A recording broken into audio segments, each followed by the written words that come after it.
Waiting on the stream to load up so I can make sure my audio's doing all right. Till then, hang tight for a sec. I'd like to just make sure that I can see my own self on the Twitch app. We'll see. It should be loading up soon. All right, that should be fine right there. No. Anyways, on this one, I'm going to be talking about my impressions of. Oh, we're good. We're good. Little delay on that. So what I'm doing right now, your buddy Llama. I've been playing Rogue Company for the first week. It's out to enjoy. Got access to all the guys. Really excited for that stuff. So thanks, my buddy. Plus ones. And I decided while I'm waiting for servers to kind of get a little bit more in tune on matchmaking and everything else. It happens first week out. No big deal. I'm running through each rogue just to have fun with it. I got Anvil done, Chak, and Dallas. Chak, again, I'm not entirely sure if that's how you say his name, but I'm doing Dima now. I think I've only played him once, and in fact, I don't think I had a chance. I kind of forgot to kind of show everybody how long I've played Dallas. 29 minutes, not too much. Dima is 14 minutes, so not a lot. But Dima is very demolition type style, in my opinion. Is what he looks like, obviously, from the promos and stuff. He's a pretty cool guy. I like his attitude, like his vibe. He's like his helmet. It cracks me up, dude. It does. Dima's most known for his explosive personality and liberal use of explosives. Yes, it's fucking cool. If you haven't seen the trailers, the previews, or whatever else, definitely go check it out. Find him on Twitter or something like that. Obviously, it's gonna be all over the place.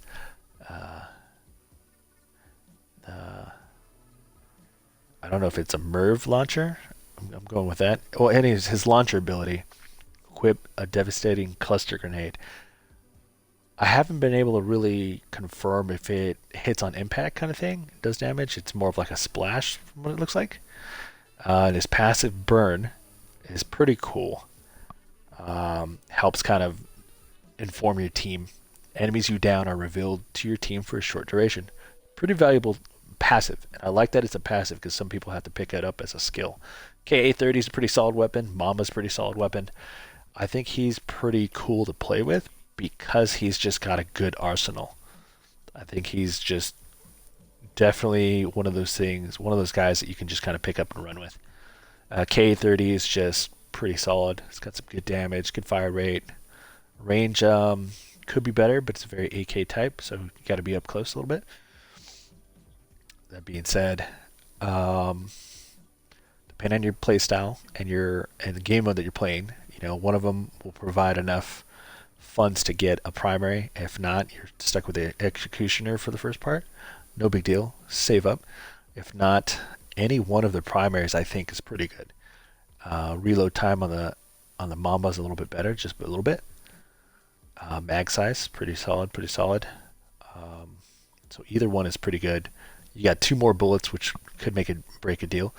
But as far as the KA-30, I think it's pretty solid. If you played with it during training, I think it's really versatile. It's definitely a good rifle. And maxing it out might do you well, but most maps you probably get the advantage. You don't have to max it. Hipfire actually I think is key on a lot of things because with most of these shooter games, you want to be hitting that hipfire. Try not to, at least my impression, try not to hard scope too much around corners. Though, I mean, if you're good at that and you practice it, you're pretty good. And you kind of know where people are coming from. I'm not always doing that. So I got to rely on hipfire a little bit more. Mamba, I tend to go for a little bit more.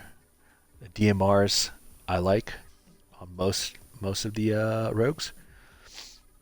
It is a burst fire. That's something that kind of throws you off for it. So you remember that. Please remember it's a burst fire. Pulse rifle, okay? I think that kind of stuff. If you like pulse rifles from other game stuff, that's what you do. Or burst rifles, whatever you want to call them. Increased mag, at least tier 1. At least tier 1 for that one if you're going primary. So I would get that tier 1 to start off with, and if you can, a grenade, right?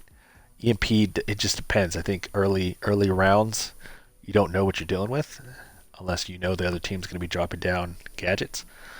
I would max this out. I really would. It's one of my favorite weapons so far in the game.